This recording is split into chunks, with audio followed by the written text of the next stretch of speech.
नमस्कार मित्रांनो, मी दत्ता आणि आपण बघत आहात कास्ट मास्टर अल्टिमेट फिशिंग. मित्रांनो, आपण आज आलोय खेड तालुक्यामध्ये सोरत नदीवरती आणि मागे बघू शकताय आपण ही नदी आणि हे बांधण. इकडे आपण खूप मासे पकडण्याचे व्हिडिओ बघणार आहे. गावी पारंपरिक पद्धतीने कशा प्रकारे मासे पकडतात ते आपण बघणार आहे. आपल्याला यामध्ये खूप मदत झाली. सिराजभाई, आपण यांना ओळखतात, अजलानभाई, हे सगळे आपले अँगलर आहेत. तिकडे बिलालभाई पण आहेत, हे जे फोनवर बोलत आहेत. जे या आपल्या जे बांधण धरलेलं दिसतंय, हा फिश ट्रॅप आहे, त्याचे ते फाउंडर आहेत आणि बाकी सगळे मित्र आहे. या सर्वांनी मिळून हे खूप मेहनतीने धरलेलं बांधण आहे आणि याच्यावर मासे कसे पकडले जातात आपण या व्हिडिओमध्ये बघणार आहे. तर माझा व्हिडिओ शेवटपर्यंत बघा आणि आवडला तर नक्की लाईक करा, शेअर करा आणि आपलं चॅनल जर का अजून सबस्क्राईब केलेलं नसेल तर असेच नवनवीन व्हिडिओ पाहण्यासाठी मित्रांनो सर्वात आधी आपलं चॅनल सबस्क्राईब करा. थँक्यू. पावसाळ्याच्या दिवसामध्ये मित्रांनो कोकणात सर्रास मासे पकडण्यासाठी सर्व ठिकाणी ही एक पद्धत वापरली जाते. मग ती छोट्या पद्धतीमध्ये असेल, ओढ्यांना पकडले जातात, नदीला सुद्धा केले जातात. हे एक तसं म्हणाल तर पारंपरिक पद्धत आहे मासे मारण्याची कोकणातली. पावसाळ्यामध्ये चंडीचे मासे आपण यामध्येच जास्त पकडले जातात. मित्रांनो, नदीवर बांधण धरण्यात आलेलं आहे. हे बांधण कशा प्रकारे धरतात आणि त्याच्यात मासे कसे पकडले जातात हे आपण बघतोय. तर मी इथे ज्यांनी बांधण पकडले ते अजलानभाई पण इथे आहेत. आपण त्यांना विचारूयात की बांधणामध्ये मासे नक्की कसे पकडले जातात आणि त्यासाठी काय काय करावं लागतं. अजलानभाई, हे बांधण पकडलंय, याच्यामध्ये मासे नक्की कसे पकडतात, काय होतं? बघा, पहिल्यांदा आपण हे बंगले पकडले. हे जे दगडाचे तुम्हाला हे दिसतात ते बंगले म्हणतो. गोलवाले मध्ये गोल गोल हे केलेले आहेत ते ना? हां, त्यांना आपण बंगले म्हणतो. त्याच्यावरती साकाठी लावलेली, त्याला आपण साकाठी म्हणतो. त्याच्यातून मासा आपला पूर्णतः पार जात नाही, पलीकडे जाऊ शकत नाही. पलीकडे जाऊ शकत नाही. इथं आपण असे पाईप ठेवलेले आहेत आतमध्ये. हां, इथे वरती आपण पाईप ठेवलेले आहेत. जेव्हा मासा इथून वरती चढतो तेव्हा त्या इथे सक्शन तयार होतं, त्याला व्हॅक्यूम तयार होतं आणि तो मासा ह्या पाईपातून खाली जातो, ओढला जातो खाली. खाली ओढला जातो. वरून पाण्याचं जास्त प्रेशर असतं, त्यामुळे खाली मासा ओढला जातो आणि ओढलेला मासा हा खाली आपण एक टोकाची सिस्टम म्हणून आहे. असा आपला एक नॉर्मल साईजचा असा भांडा आहे जो आपण ते कशापासून बनवलेलं आहे? ते आपण ही जी आहे ही झाडं याला शेरणी पासून ते आपण भांडं बनवले. त्याच्यात तो जाऊन मासा पडतो. याच्यापासून ते भांडं बनवलेलं आहे. हो, यस. ते खराब होत नाही? नाही, खराब नाही होत. ते खराब. किती दिवस टिकतं ते? आता आपलं सीझन जाईपर्यंत पूर्ण टिकतं. म्हणजे 4-5 महिने सुद्धा त्याला काही होऊ शकत नाही, एवढं चांगली त्याची क्वालिटी असते. ते मी तुम्हाला पुढे दाखवणार आहे जेव्हा आपण मासे काढू ते बघा कसे त्याच्यात आहेत मासे. ओके, सुंदर व्हिडिओ. Okay okay okay. मित्रांनो, हा टोका आहे, आपण बघू शकताय. हा ती झाडं जी ही नदीमध्ये झाडी दिसते, शेरणी म्हणतात, त्याच्यापासून हा बनवलेला आहे. जरा उभा करून दाखवा सरळ. मित्रांनो, मगाशी हा पाईप दाखवला होता आपण, जो ते आतमध्ये जे बंगले बांधलेले आहेत म्हणजे पाणी येण्यासाठी साठी आहे, त्याच्यावरती हा पाईप हे व्यवस्थित सेट केले जातात. आणि खालचं जे धरणाचं आपण बघतोय पाणी पडतंय, त्याच्या खाली जो पोकळ भाग ठेवलेला आहे त्याच्या आतमध्ये हे टोके लावायचे असतात. तर ते अशा पद्धतीने सेट होतं पाण्यामध्ये. हे बघा, हा लावलेला असतो आणि हा जो टोका आहे आपण हे बांधण्यामध्ये फीट आहे. आपण जे बांधण धरले त्याच्यामध्ये हे तिकडे फीट बसलेले असतात. एवढंच पाण्याच्या वर असतं आणि इथून पाणी ओढलं जातं आतमध्ये. मासे इथून पडले जातात आतल्या बाजूला. आणि हा जो भाग आहे आपण हे भांडं हे खालून काढून आणून आपण पुन्हा तसंच वाकडं करून आतमध्ये लावून ते खालच्या त्याला उभं राहायला स्टँडसारखं जे हे बुंदा ठेवलं आहे त्याच्यावरती उभं राहतं. आणि याला सपोर्टला खाली 2 दगड लावले जातात जेणेकरून ते हलत नाही. आणि जे पाणी करंटनी खेचलं जातं त्याने पाणी निघून जातं आणि मासे फक्त या जाळ्यामध्ये अडकून राहतात. अशा प्रकारचा हा ट्रॅप आहे जो आतमध्ये तिकडे लावलेला आहे. आता आपण लावताना सुद्धा बघूयात. तर भाई, आता तुम्ही जे सांगितलं हे बंगले बांधलेले आहेत आणि त्यातून आपण हे पुढे सक लावणार आहे, म्हणजे पाईप लावलेले आहेत त्याच्यामध्ये. तर जे खालून मासे चढतात ते वर नक्की जातात कसे? ते आता बघा, आपण 2 तऱ्हेचे फ्लो ठेवलेले आहेत. एक मधून जो आहे तो जास्त फ्लो आहे, मासा चढत नाही. म्हणजे हे मोठं पाणी पडतंय मधला तो? तिथून आपला मासा चढत नाही. आणि जो मासा आहे तो इथून आपण दगडाचं एक असा प्लेन हे केलेलं आहे, त्यावरून मासा असा सरपटत वरती जातो. म्हणजे पाणी जरी असलं तरी पाण्यातून जे चिटकून मासे वरती जात आहेत. जाऊन मग त्या पाईपाजवळ जाऊन ते सक होणार. बरोबर. त्यामुळे जिथून कमी पाणी आहे तिथं फॉर एक्झाम्पल हा एक स्लॉट आहे आपला आणि तिथून आपले 3 स्लॉट आहे तिकडे. म्हणजे अशा 3 जाळ्या लावलेल्या दिसतात उभ्यावर काट्यांच्या ते. ओके. आपल्या वरती पडणार. शवल, मले आणि शिंगटी, त्यानंतर टोलकी, हे सर्व ह्या सर्व प्रकारचे सुटेरी, हां ह्या सर्व प्रकारचे मासे आपल्याला भेटतात. नदीतून मेन नदीतून जो मासा खालून पोहत येत असतो, हा आलेला मासा डायरेक्ट उडी मारून चढून जाण्यासाठी त्याला त्रास होतो. तर त्यावेळेस अशा पद्धतीने इकडून पाणी हे जे सोडलेलं आहे हे सोडण्यामागे कारण असतं. इकडून मासा खाली या दगडांना जे खडक असतात खालचे त्याला धरून चढून जात असतो वरती चिटकून मळ्याचा मासा, आणि तो या वर जाऊन या काट्यांमधून पलीकडे वर जाण्यासाठी मार्ग करतानाच तो पुढे मागे फिरत असतो. ते फिरतानाच जे पाईप लावलेले आहेत त्या पाईपवर आला तर ते पाईप एवढे जोरात आतमध्ये ओढत असतात, ते सक्शन करतात की त्याने ते मासे आतमध्ये ओढले जातात आणि त्या टोक्यामध्ये पडतात. मासे तिकडेच फिरत राहणार आणि ते फिरत राहणार. हां आणि जेव्हा त्यांचा एखादा कॉन्टॅक्ट आला त्या पाईपवर आले हां की तो खाली ओढला जाणार. Okay okay okay. आणि ज्याच्यातून जाणार त्या टोक्यात ते आपल्याला भेटणार. म्हणजे साधारण ते खाली लावलेले भांडे एका ठिकाणी 4 ते 5 आहेत 4 ते 5 आणि त्याच्यामध्ये एकामध्ये किती मासे राहू शकतात, किती किलो? एकामध्ये आपल्याला 10 ते 12 किलो मासे भेटतात. बापरे बापरे, एवढे मासे एका याच्यामध्ये भेटणार. तुम्हाला बघायला टोटल आपण किती 3 केले त्याला, तर त्या 3 याच्यामध्ये समजा 5-5 आहेत म्हणजे आपले किती 15 डोके आहेत. म्हणजे एका वेळेला आपण ते भरले सगळे 100-150 किलो मासे आपण एका टायमाला काढू शकतोय. जबरदस्त आयडिया ही. आम्हाला मासे बघायला आवडतील. हे जेव्हा हे आता किती वेळाने काढणार आपण? आपण एक अर्ध्या तासाने काढू. ओके. आणि पाणी जेव्हा हे चालू असतं, आता पाऊस पडल्यानंतर फक्त याचा उपयोग होतो ना, आणि अगोदर नदीला पाणी कंटिन्यू चालू आहे ना, या नदीला 12 नदी आहे ना ही? 12 महिने. Okay okay okay. मग तेव्हा मासे जडत नाहीत? नाही, तेव्हा चढत नाही. जेव्हा आपलं पहिलं पाऊस पडतो त्यानंतर पाणी नदीचं वाढायला लागतं, त्यानंतरच हा मासा उडी मारतो आणि तेव्हा आपण हा सर्व सेटअप बनवतो त्याच्या अगोदर. बरोबर बरोबर. हे दरवर्षी नवीन बनवावं लागतं. आता हे तुम्ही एकट्यानेच बनवले की मदतीला कोणी माणसं होती? 10-12 लोक. बापरे बापरे, 3 दिवस बनवायला लागले. हे खूप मेहनत आहे. आपण बघू शकता हे किती लाकडं तोडून आपल्याला लावावी लागतात. हे असे बंगले हे जे दिसत आहेत आपल्याला जवळून बघूया आपण.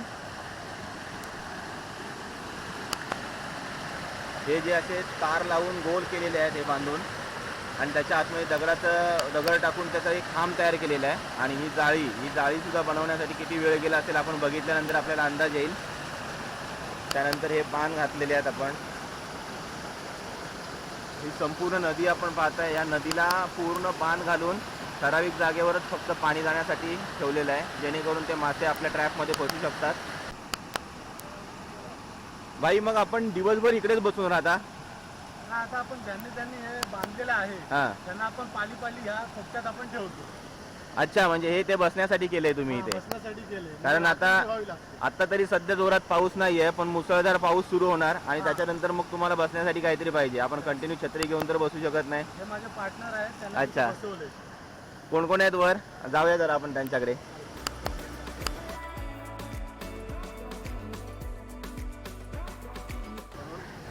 हाय, नमस्कार. मला तर साधारण ओळखतच असाल, सिराज अजवानी, दत्ता पदुमलेंचा खास मित्र, माझे गुरु, त्यांचा शिष्य.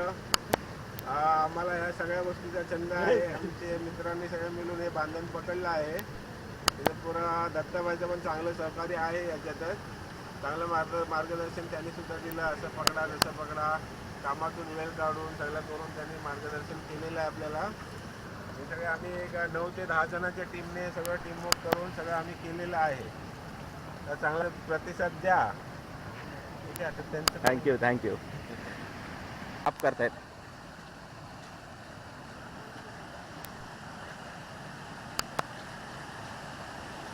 मित्रांनो, हे जे त्यांनी काठीची वर साठी लावलेली आहे किंवा वर जाळी लावतात, ज्याने ते याच्यासाठी की वरून जो पाण्यातून वाहून येणारा कचरा असतो, तो कचरा त्यांनी जे खाली पाईप लावलेत म्हणजे मासे पकडण्यासाठी जे सक म्हणतो आपण, त्या सकमध्ये जाऊन ते सक जाम होऊ नयेत किंवा ते खालचे भांडे भरू नयेत म्हणून ते अडवण्यासाठी, हे कचरा अडवण्यासाठी लावलेले असतात. आणि त्याने दुसरं एक गोष्ट होते की पाणीसुद्धा त्या बाजूला ठराविक राहतं. कारण हे जे आपण पाणी बघतोय मधलं करंट, तर त्या करंटमधून माशाला चढायला अवघड होतं. डायरेक्ट वरती पाणी करंट असल्यामुळे माशाला चढायला अवघड होतं. आणि या बाजूला काय होतं, हे पाणी त्याचं या जाळीमधून जेव्हा पास होऊन येतं तेव्हा त्याचा जो वेग असतो तो कमी झालेला असतो. त्यामुळे माशांना सहज या खालच्या दगडांना कातळाला चिटकून वर चढून जाणं शक्य असतं. त्याचे दोन फायदे होतात. एक तर मासे चढतातही जास्त अशा ठिकाणी या जाळी लावल्यामुळे, आणि कचराही त्याच्यामध्ये जात नाही. फक्त मासे आणि पाणी इकडून पास होऊ शकतात. मित्रांनो, ही सुद्धा एक कसरत आहे. हे जेवढं आपल्याला बघायला सोपं वाटते तेवढं सोपं नाही आहे. ते पाण्याच्या करंट बरोबर एवढं चालणं, बॅलन्स करून स्वतःला. पाणी आपण पाहू शकताय गुडघ्यापेक्षाही जास्त आहे, मांडीपर्यंत त्यांना पाणी लागतंय म्हणजे, आणि ते पाणी वरून खाली पडते म्हणजे त्याचा करंट किती असेल याचा आपल्याला अंदाज येईलच. हे पाणी आपल्याला सहज ढकलू शकतं आणि यातून पडून आपल्याला इजासुद्धा होऊ शकते. धबधब्यांच्या ठिकाणी किंवा इतर कोणत्याही असं पाणी जिथे पडत असेल तिथे शक्यतो कोणी रिस्क घेऊ नये अशी. यांना रोजची सवय आहे आणि अनुभवी लोक आहेत, त्यामुळे हे ते करू शकतात व्यवस्थित. आणि त्यांना पोहण्याची सुद्धा एक पद्धत माहिती आहे. नदीमध्ये कितीही पाण्याचा फ्लो असला तरीसुद्धा हे नदीला क्रॉस करू शकतात. ही एक कला आहे त्यांची. मित्रांनो, हा बघा, हा मासा तिकडे जे चंडीच्या मासे आहेत त्यातला खवल म्हणून आहे. ही खवल मासा उडी मारलेला त्यांनी पकडलाय. मित्रांनो, आपण मगाचपासून हे धरलेल्या बांधण्याची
तर आपण पाहिले असे बरेच आहेत. आपण बाकीचे पण काढण्याचा प्रयत्न करणार आहोत. आतमध्ये लावलेले टोके काढण्यासाठी मित्रांनो, हे बघा, हे अशा पद्धतीने खाली आतमध्ये जावं लागतं. हे पूर्णपणे झोपून आतमध्ये आता जिकडे आपण ते टोके लावलेले आहेत तिथपर्यंत जाणार आणि ते पुन्हा रिटर्न बाहेर काढून आणायचं आहे. का बाहेर आणताना आपले हात मोकळे नसतात. एका हाताने तो टोका पकडायचा आणि दुसऱ्या हाताने त्याचं जे तोंड उघड असणार आहे त्याच्यावर आपला हात लावून ते बंद करून बाहेर आणावं लागतं. हे बघा, हे अशा प्रकारे आता ते बाहेर येतील बघा. बाहेर आल्यानंतर आपल्याला समजेल त्याने हात बघा त्याच्यावर लावलेला आहे एक. हे बघा, अशा प्रकारे हात लावून आणतात आणि मग त्याच्यामधले मासे आपल्याला काढून घेता येतात. हे बघा किती मासे मिळालेत. हे खूप धमाल असते मित्रांनो. आत्ताच पाऊस पडायला सुरुवात झाली आहे त्यामुळे जास्त मासे अजून चढायला सुरू नाही झालेत. नाहीतर हे पूर्ण हे टोके भरतात, एवढे मासे चढतात. आणि आपण पाणी बघू शकताय, जस्ट आता पाऊस सुरू झाल्यामुळे पाणीही गढूळ नाही आहे. जेवढं पाणी जास्त गढूळ होणार तेवढा मासा जास्त चढणार आणि चांगल्या साईजचा मासा चढतो.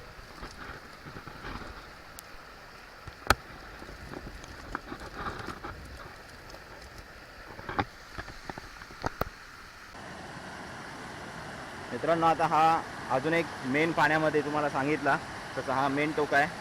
ते काढायला हे गेली आहेत ते बघा आतमध्ये. आपल्या हाईट एवढ्या उंचीला आहे सध्या ते आणि आतमध्ये पूर्ण लेवल वरच्यापर्यंत पाणी येते. आता ते आतमध्ये जाऊन जो टोका लावलेला आहे खाली, ही जी जाळी आहे या जाळीच्या खाली इकडे आतल्या बाजूला हे टोके आहेत. इकडे हे पाणी पडताना दिसते जाळीमध्ये, आपण बघू शकताय. हे बघा हे तिकडे ते टोके आहेत. हा टोका त्यांनी घेऊन आलेला आहे मोठा.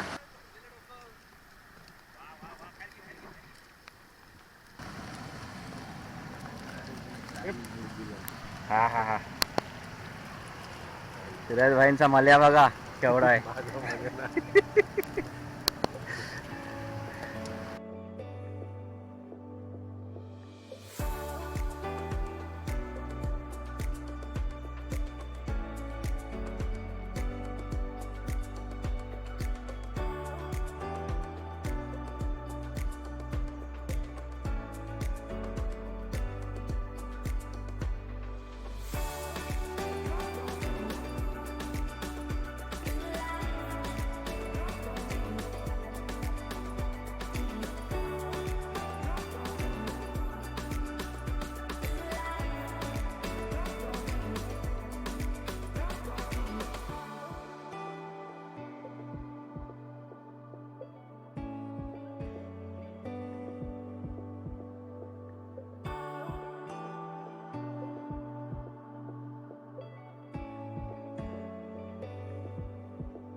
हे जे पावसाळ्यातले मासे आहेत मित्रांनो, अंडीवाले मासे असतात आणि याची नाही म्हटलं तरी 250-300 रुपये किलो या म्हणजे दराने इकडे ते विकले जातात. साखरवाणी खास हे मासे घेण्यासाठी मुंबईतून इकडे पोचलेले असतात या दिवसामध्ये. एक नंबर इकडचा ना रे वरचा हा टोका वरचा गाडलाच पण घेऊन या.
दाखवा आतमध्ये दाखवा.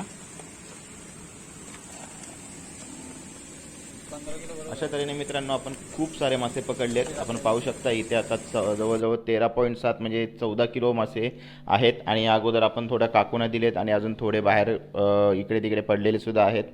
तर अशा प्रकारे आपण खूप मासे पकडलेत. मित्रांनो, हा व्हिडिओ तुम्हाला कसा वाटला मला कमेंट बॉक्समध्ये कमेंट करून नक्की कळवा. आणि जर तुम्हाला आवडलं असेल तर लाईक करा, शेअर करा आणि आपला चॅनल सबस्क्राईब केल्याशिवाय जाऊ नका. धन्यवाद.